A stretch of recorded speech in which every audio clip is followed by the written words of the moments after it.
Hey guys, what's up? Adam Kovic here. And I'm Bruce Green. And we're here for Inside Gaming, talking about the Sony PS4 event that just happened moments ago, talking about the all-new hardware announced for the system. So first things first, the system is in fact called the PS4. Wow, the PlayStation 4, so not PlayStation. Then Mark Cerny came up and gave us a lowdown on the specs of the PS4. x86 CPU, they call it the supercharged PC architecture. 8 CPU cores in that thing. Also has the enhanced PC GPU, the graphics unit. And this is a big deal for them, 8 gigs of unified RAM. That RAM is GDDR5 system memory, which means it's super fast, commonly used as video RAM on video cards.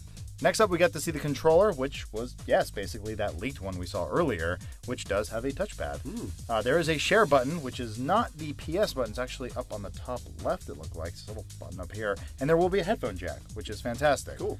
On the front of the controller, there is a light bar to distinguish players. So basically, one player is blue, red, whatever, green. And there is a sensor bar, which is very similar to what the Move was before, so that the controller does have some Move-like ability. One thing they mentioned was a standby mode, so instead of powering it down completely, just press the standby mode and it'll be ready to go if you just power it back on, and it'll be streaming online in no time. That's fantastic. They also mentioned a secondary CPU for background processing in case you're downloading a bunch of games. And they'll actually download games for you if they think that you want them. What? And then eventually one day they'll just buy the games for you, taking out that hard-to-do process. Thanks, Sony. You're the best. We did see a little bit of the new user interface, but I'm sure we'll see a lot more of that at E3. More interestingly was when Dave Perry came up, CEO of Gaikai, whose company was bought by Sony last year. He talked a little bit about Facebook and using Ustream to broadcast your gameplay live to your friends and everyone around the world. I think they also mentioned that you can watch your gameplay on smartphones and tablets as well as like anywhere else on your computer or something like that. It's like video on the internet's a big deal or something. They mentioned something really cool where you have the ability where you can actually just take over someone else's game as they're playing, making saves even less of a cloud thing and just more of a shared thing.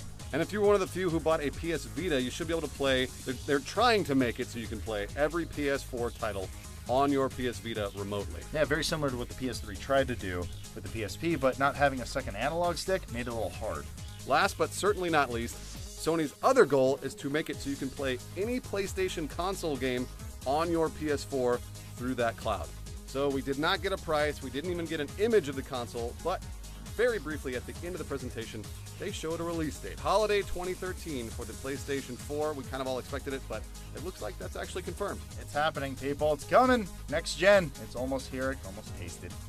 And that's it for the PS4 hardware. There's also another video up that has PS4 software as well, so go check that one out. Those are the games.